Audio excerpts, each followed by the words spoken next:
Call the meeting for the Public Works Committee to order. We'll begin with a roll call.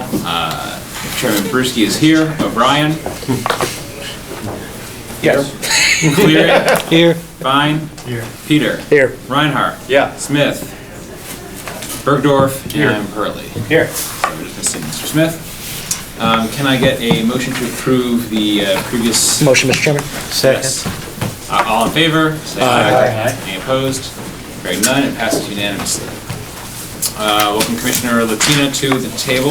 Our first order of business, item number 1, authorizing an agreement with Structural Preservation Systems LLC for general construction services regarding the Times Union Center garage remediation and repairs project. Welcome, sir. Good evening, Chairman.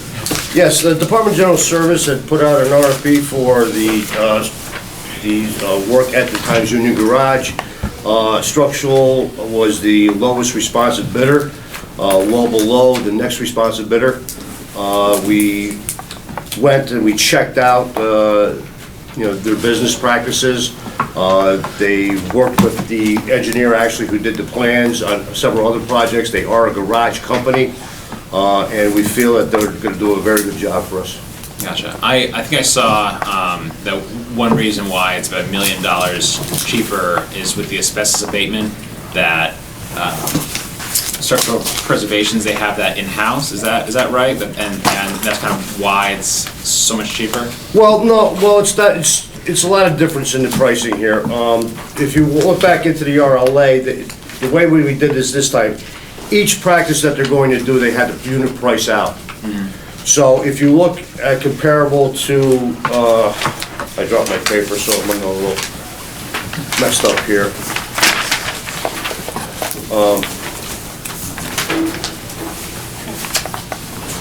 If you excuse me for 1 second. Right, so on the BF on 7, what is the proposed price for it? If you look back, if you had all the bids in front of you, each one of them was priced different. But I think where you're really making up a lot of the work time is by the days, the performance days. Most of them were over 400 days. This company's gonna come in and do this for 280 days because they know what they're doing. Questions from the members, Mr. Peter? Commissioner, where are we on like an actual preventative plan? Like, so what are we looking at for repairs next year and the year after on this garage? Well, what we're doing right now is, in this program, we did after the initial study, they did a phase 1, phase 2, and phase 3 work in this study. In phase 2, when we put out the bid, we put out the phase 1 and the phase 2 work in this proposal, except for some minor phase 2 work that we're gonna be doing next year. After that, we're gonna be having a preventive maintenance program with this. That's where we've already went out and bonded for the next few years to go out so we can keep up on this work. Making sure that, that DGS gets over there every 6 months, inspect it. Well, with SMG as a working partner, they're gonna be doing, a lot more, walking around, looking at this stuff, making sure, getting it back to us. With the engineering department, we're gonna have a lot of hands-on work on these garages now because it's becoming such a big item now, especially with Troy, the new code compliance that you're gonna have in these garages every 2 years. You're gonna have these garages fully assessed anyway. So we're gonna have a good maintenance plan in these garages going forward. And you believe that should be done internally, not with a professional firm like an engineering firm that might be specialized in garages, just because? Well, you have to use an outside engineering firm for the 2-year assessment. Right, but I'm saying so we have the 2-year assessment, which is required by the state, which is understood, but to do a proper preventative maintenance plan, the people who are doing your assessment, or at least an outside firm that understands garage maintenance, should probably be doing your continuous year plan. So for example, most garages and other structures have a 3 or 5 year plan that outlines specific remediations and numbers for each specific one. I'm asking, what's that plan, and what's the firm that's coming up with that? Well, we could always put out a bid. I mean, But so we're not doing that right now? no, we're not even to that phase of, we're looking at at least another year before we finish the garage. We're gonna have some warranty on the garage. So I would think we could do it, I would probably at the 3-year mark. I would probably say we would do it. 2 or 3 year mark, if you want to get an outside engineering firm, or along with SMG and our engineering, now that we know, I know that my engineer just gone to a class on garage structure. So, we're getting up to stuff, my engineering is getting up to snuff on the garages too. So, there's a lot of different ways we're going to approach this. Yes, there's going to be a maintenance plan on these garages. How we're going to approach it right now, it's a wait and see until we're done with the actual work, because you can't get a maintenance worker until you get the work done. No, I understand that, and I'll leave it at this, is that I understand the cost, but one of the reasons the costs are probably so high is a lack of a preventative maintenance plan. And if we don't have a structural plan where repairs are done every year, it's gonna be higher because we Well, we've wait been for. doing repairs every year. I understand that, but if you don't have an outside engineering firm that's actually pointing out what you Well, have we to bring do. in an outside engineering firm. So who's that firm? That was Parkwell. And We how, used to bring Parkwell in to. do we do that every To year? take a look at the garage. I don't say it was every year. So when was the last time we did it? I think Parkwell was in probably maybe 2015, I think Parkwell was in there. They discovered some work that we had to do in there. The T's, a lot of T's were breaking, the L bracket was breaking, some spalling that we repaired in there. And this what kind of like triggered us to start moving forward with this engineering program to get this done, because we knew there was problems there. This is what triggered this, was that Parkwell. My advice would be to read the comptroller's report on best practices with garage repair, which says that an outside entity, engineering firm, should assess it every year to update a multi-year maintenance plan. Well, there is a multi-year maintenance plan with the engineer that we have right now, with CT Mel. They've come up with a plan. And they'll do it next year and the year after, and again, I'm not looking for, I understand we're at a huge point where we're putting in $3 million in repairs. I'm saying that every year we should have a plan moving forward that is an assessment. Well, I understand where you're coming from, but I can't say exactly how we're going to do it now, where they're gonna put an RFB out for an engineering firm at the second year or the third year. First of all, if I have a warranty, a 4-year warranty or 5-year warranty on the work with the engineering firm, which is in this contract, $180,000 with the engineering firm and the work, they're gonna be coming back. So, you understand what I mean as far as the duplication goes, and I do, except that the engineers are gonna be the ones to tell you that you need the warranty enforced. So they should be coming Well, back yeah, every year. Exactly, and we will enforce the warranties. That's what the Department of General Services is for. Chair recognizes Mr. Bergdorf.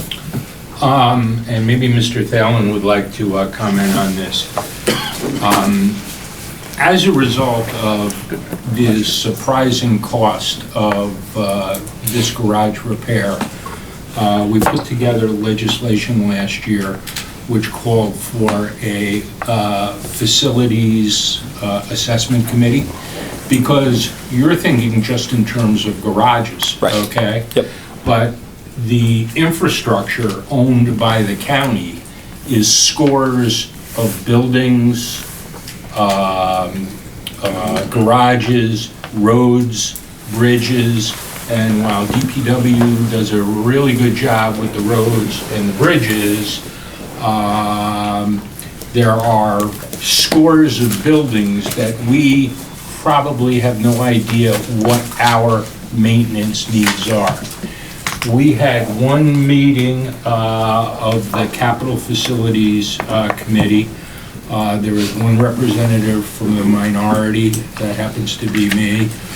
Chris Smith was appointed by the majority. And then we set it up so that it was really a county executive agency, because they're the people that are actually responsible for doing managing the real property stock. And Mr. Thalen is the chairman, and Ms. Villatina is on it, and Ms. Raimondo and Karen Storm, and whom am I missing? I think that's 4 and 2. But there was a debate, a robust debate over how do we need to do this right. And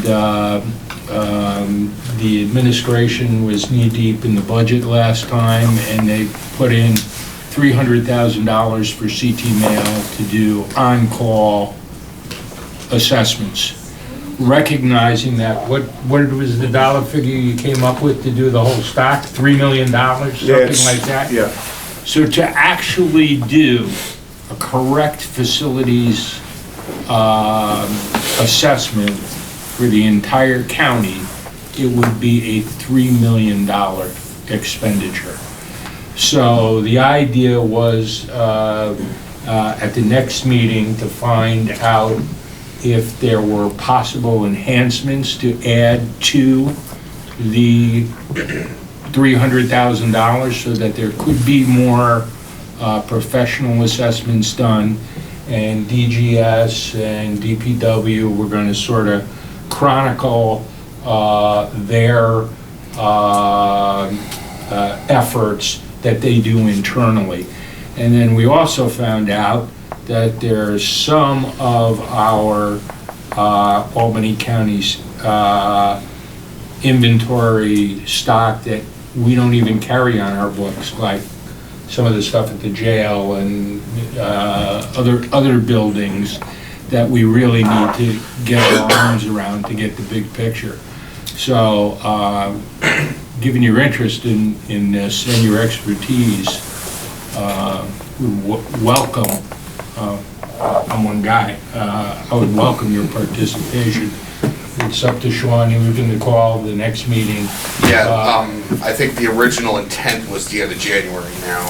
That did not happen, and we had this impromptu capital committee meeting today, which fortunately you were able to attend. I would say probably by the end of the next month, it would be a good thing. One, we'd like to have at least a plan involved because the capital plan call letter should go out by the end of April, early May, to meet our time schedule.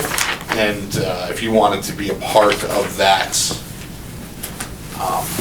process, which is your main process for capital expenditures, that would be probably the best. Might I request that you send a copy of the set of minutes to the chair and majority and minority council, so that everybody on this committee can see the dialogue which has happened so far and what the plan was going forward for the next meeting. I'm very happy to send that out. Mr. Vice Chair. Hi, thank you. Commissioner, to continue on the vein of buildings, during the budget process, we discussed the Anley home. It's being heated. Have you found a shut-off? You had an issue? Yeah, we finally found a shut, we thought we found a shut-off, but it was actually, it shut the airport water off. So, we're still on the look for that. So we're heating that building, which is, The cost on it is really not that, it's running to one boiler, it's very, very low temperature. There is some cost on that, but we are still looking to decommission that building. but this is now It's- February. Yeah, the problem We is. discussed this in November. I and, can't, finding that water is, But we're heating a building that's obsolete, has no insulation, it's huge. I mean, the cost, it's gotta be, What is the cost? I can find that out for you. We keep track of all the accounts. I'd be curious, being an energy wonk. Yeah. I can't believe this is happening, but Well, the problem was is. we'll when they- revisit, the- can you have it by the next month, next meeting, the monthly costs of Yes. heating this? We were under the impression was when they buried the tunnels at the Anna Lee, that's where the shut-off was in the tunnel. So in order to shut it off, you have to shut down the whole area of that. And we've even been in contact with the town of Colony, they don't know where it is, so it's like, But this has been going on and on and on and on, it's almost obscene. can we just turn off the boiler? I'm not an expert. well, you turn off the boiler, the problem is that you have water running into the standpipes there for the fire sprinkler system. Pipe series. So if if it You freezes. need the, You need the. you need that for a You need building the that's heat of the obsolete, Water off not being first, used? then I turn the- Sure, if you want to flood the building. If the pipes break. Yeah. If that standpipe breaks, which we But, can you know- try to repair a standpipe on that before. So we don't know how to turn off the water and drain the system? We know how to drain the system. The problem is the fire system, is the standpipe system. I think we can take this as a topic offline. And, you know, it's a very important one. Sorry. Let's kind of refocus on the task at hand. If there's no further comments, I'd make a motion to move this. Motion, can I get a second? Mr. O'Brien, all in favor say aye. Aye. Any opposed say no. It is unanimous. Thank you very much, Commissioner. Thank you, Chair. Now welcome Commissioner Raimundo to the table. For item number 2, authorizing an agreement with Capolino Chevrolet Incorporated for purchase of 4 2020 Silverado 2500s. What's the right term? Oh. 2500s double cab pickup trucks. I'm going to defer to my deputy, who is our truck guru. Truck expert, outstanding. Yes. Yes, they are, they're 2020 2500 HD, they're 3/4 ton four-wheel drive double cab pickup trucks with 8.5-foot V-plows and 3-yard hoppers or sanders on the back, if you will. So I just because I bought a car recently, I was looking up how much these things cost, and it seems like we're at the higher end of the manufacturer's suggested retail price for that. Is that just because we have, you know, the souped up model, or do you think?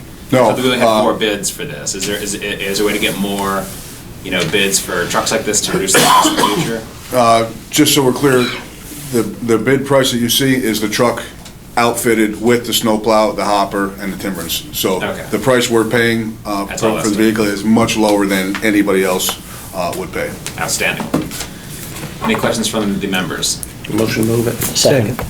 Motion by Mr. Bryan, second by Mr. Peter. All in favor say aye. Aye. Any opposed say no.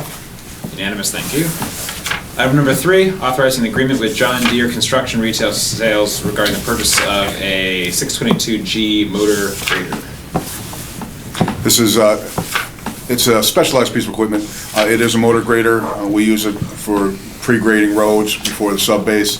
We use it for rail trails. We use it for a lot of different things. But this one primarily, we purchased with a V-plow on the front and a wing on the side. We currently have a 2004 Volvo grader that has outlived its life expectancy with the wing. This particular grader is going to replace a 1974 Vol snowblower and the 2004 Volvo grader, which will be up for auction here in the summer. A question, actually, this is probably best suited for the one previously. I saw that was we were purchasing 2020 models versus like an older model that's souped up. Is the reason for that because we have to have customized equipment put on, and that can only be done for same year models? Or is It there- really depends on the marketplace bid system, mini bid system, if you will. We can go out to bid for a 2019, but at any point in time, the manufacturer can decide that they're not taking any more orders for the 2019 models. Unfortunately, which has happened when we get to the 3500s. So it's kind of up to the manufacturer when they decide, okay, we're not taking any more orders for previous model, we need to do it to this model now. Gotcha, thank you. Any questions? Second. Motion by Mr. Cleary, second by Mr. Peter. All in favor say aye. Aye. Any opposed say no. It's unanimous. Item number 4, authorizing agreement with Motorola Solutions Incorporated for the purchase of 40 APX 150 mobile radios. So these are the new 800 system radios. Currently DPW, for lack of a better term, we run on low band radio system, which has a lot of dead spots up in hill towns. There was an upgrade a lot of years ago to the high band, not DPW. Now the 800 band is above that. We have 30 vehicles currently with the 800 band radio in them, and they're phenomenal. What it allows is for the 911 dispatchers or anybody else essentially to contact our operators or our supervisors directly with the push of a button. It's already proven itself to be a lifesaver. I don't know if you guys all remember the story of the plow truck going from Rentsville. That was because of the 800 radio system. Currently, we have a couple of our divisions. Knox is one of them, New Scotland, and Colony currently don't have the 800 system because their radio systems were okay on the old system. But now the new 800 system has proven itself to be invaluable. Mr. Peter. Motion by Mr. Peter. Any questions before we entertain a motion? None. Motion by Mr. Peter, second by Mr. O'Brien. All in favor say aye. Aye. Any opposed say no. Passes unanimously. Item number 5, determination that the asbestos abatement and demolition of 1538 New Scotland Road in Slingerlands will not have a significant effect on the environment. Yes, we're asking for adoption of the seeker determination of no significant environmental impact for demolition of 1538 New Scotland Road. Yeah. Yeah. So this is, it's parcel land, it's right next to the rail trail. Yes.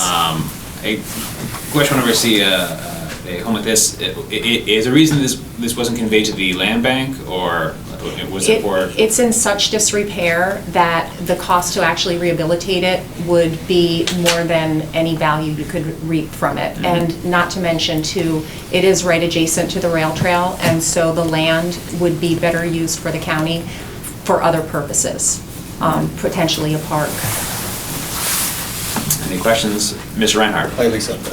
Just a question about the land and how it would be used. That's pretty steep right there, isn't it? It's steep at the front, but it's going to be graded down. So there won't be quite a steep slope there as exists now, because we have all the extra land to work with between the roadway and the rail trail. That being said, we don't have a plan like in place for how exactly everything is going to be graded. So we certainly wouldn't leave it as a drop-off. There would be some kind of fencing involved if necessary. Actually, the area, once the building is taken down, that area is going to be graded such that during construction of the rail trail bridge, there'll be a temporary pedestrian route that crosses over the land where the house stands now. So it's going to have to be graded at a slope that handicap accessibility requirements are met. So as it does look, it is steep as it stands right now, but we have a lot of space to work with to grade it. I would just encourage you to reach out to David Van Leuven to get some community input about Oh, yes. possible uses, because I recall when we were going through the process of deciding which option for the bridge, Yep. I know David had some comments about, like, if the bridge were wider there, remember, we could do certain things on the bridge. Yep. Maybe some of those things could be done where the structure is now. Right. You know, depending on how we proceed. Yes. Yeah, I do speak with David about potential ideas every now and again. So, yeah, we're certainly in communication with the town. We always have a lot of ideas out there. Yep. Mr. Bergdorf? Lisa, I was taught grammar by nuns, so I got a real problem. Oh, yeah. The Department of Public Works is requesting adoption of the seeker determination of no significant environmental impact, comma, for asbestos abatement and demolition of 1538 New Scotland Road. Does that mean there is asbestos abatement, or there is not asbestos abatement? There is asbestos abatement. So All right, so who is going to do the asbestos abatement? Jackson Demolition has the contract. This went in front of Public Works last month, and they were awarded the contract. So there's a contractor that's going to do the abatement and the demolition. Okay.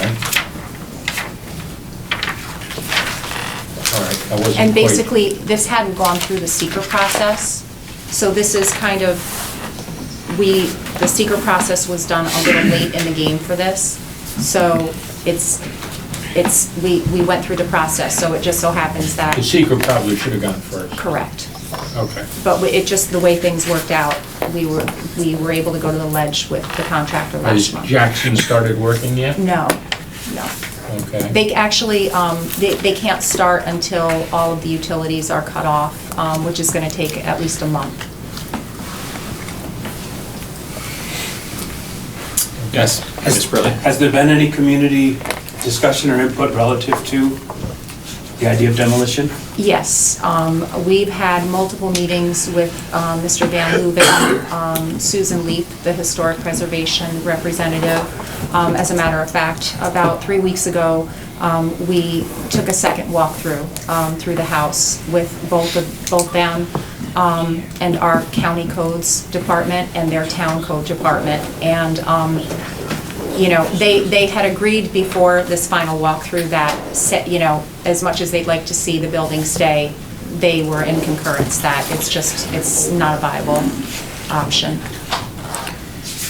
Mr. Peter? Mr. Chair, if there's no other comments, I'd like to make a motion. Any other questions? Hearing none, we have a motion. second by Mr. O'Brien. All in favor, say aye. Aye. Any opposed, say no. Unanimous. Thank you very much.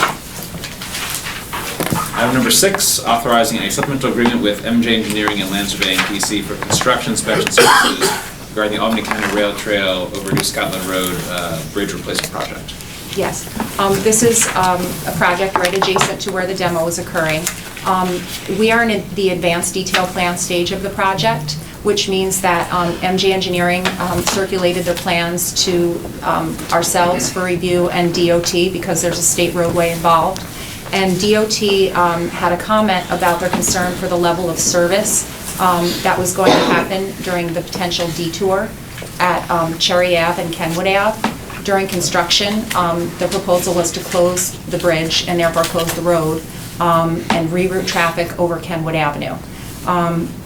DOT thought that there may be too many cars rerouted to the point that the existing traffic signal may not be operational and it would cause heavy traffic backups. In order to respond to DOT's request, they asked for a level of service analysis. So MJ Engineering proposed a $10,000 fee for doing that level of service analysis. In addition, we are asking for additional fees for construction inspection. When this project originated, the thought was the bridge would have been replaced perhaps with a steel girder bridge that could be dropped in place. As the project evolved, it turned out that the public did not want a bridge like that. They didn't want a through truss. The public wanted to see a bridge that more mimicked what was existing, and to do that, it takes longer time to construct. That, combined with the potential for having to do some intersection improvements in order to have the detour work correctly, adds to the time that it would take to construct the project. Therefore, the construction inspection fees would increase. They may not increase to this amount. It could be something less, but I wanted to make sure there was enough in the contract to be able to account for any extra time that it would take. Thank you. Yes, Mr. Cleary. I'll make a motion to approve. There's no Any discussion. questions first? We have Mr. Cleary's motion, second by Mr. Peter. All in favor, say aye. Aye. Any opposed, say no. Unanimous. Item number 7, authorizing agreement with Capilano Chevrolet for the purchase of 5 2020 Chevrolet 3500 one-ton dump trucks. Again, same thing, they went through the market mini place, Capilano was the low bidder, these would be 5 3500s, which are 1-ton, small dump trucks, same V-plows, same hoppers, heavier duty truck, and these are replacing 2008 Ford F-350 diesels. These are all gas trucks. Any questions from the members? Motion. Motion by Mr. Peter, seconded by Mr. Cleary. All in favor, say aye. Aye. Opposed, say no. That's unanimous. And our last item on the agenda, number 8, authorizing an agreement with Joe Basil Chevrolet regarding the purchase of 2020 Chevrolet Silverado. Again, Marketplace, this is actually a repair facility on wheels. We currently have a 2008 Dodge with just a flatbed that our mechanics throw their toolboxes on. This is a full-fledged repair facility on wheels with a crane, outriggers, welder, the whole gamut. Same thing, we also put a plow on this one as well, in the event they have to plow their way to wherever the vehicle's broke down. This is replacing a 2008 model. 2008, it's a 3500 Dodge flatbed. So, About how much did that one cost? I'm just trying to get a sense of this. I think originally that truck cost probably somewhere around the 65,000. But again, that one has just a flatbed. This truck has a utility body, so the utility body is an upgrade. It also has a 7,500-pound crane on it for changing tires, putting tracks back on. It also has a welder included, the snow plow. There's a lot of other items that are non-OEM on that truck that are included in that price. I do have some of that broke down. I did not break down every item. So the body itself, the crane body itself is 25,000. The Stellar crane is 21,000. It has a hydraulic air compressor on it that's just over 8,000. The Miller welder is $5,500. The outriggers, it has 4 outriggers, so you put the outriggers down and run the crane, was $6,500. It has a winch on it for different purposes, dragging things on the truck, so on and so forth, and that was $2,500. And again, the plow, the only thing this doesn't have, obviously, is a hopper because it's a utility body truck. Mr. Bergdorf. I've seen us do a lot of mini bids. This almost sounds like buying a fire truck, okay? Very similar. Where you're talking about buying a base model and then having components. Now, are all these components supplied and covered by the mini bid? They are. Yeah, so, So this is something that any municipality can go through and add the $25,000 or 25,000 pound crane, and that has been, part of the mini bid has been competitive. it is. Essentially, our package is the truck and the New York State contract package for the utility body itself. So the stuff that comes with the utility body is part of the contract, and then we put that utility body on the truck, and everything is covered under the mini bid. Even all the components you Correct. talked about, Yep, it is a package. the package deal. Yep, Okay. It's my impression that we only had one bid for this one. correct. Do you know why there weren't more bids? I don't know why. In fact, this was a medium-duty truck, so this actually goes out to the mini bid a little bit longer than the light-duty trucks. But no, I can't tell you why. Motion? Motion by Mr. Peters, second by Mr. Cleary. All in favor, say aye. Aye. Any opposed, say no. Unanimous. Thank you, Commissioner. And with that, can I get a motion to adjourn? Motion, Mr. Chairman. Motion by Mr. Peters, second by Mr. O'Brien. All in favor, say aye. Aye. Thank you very much.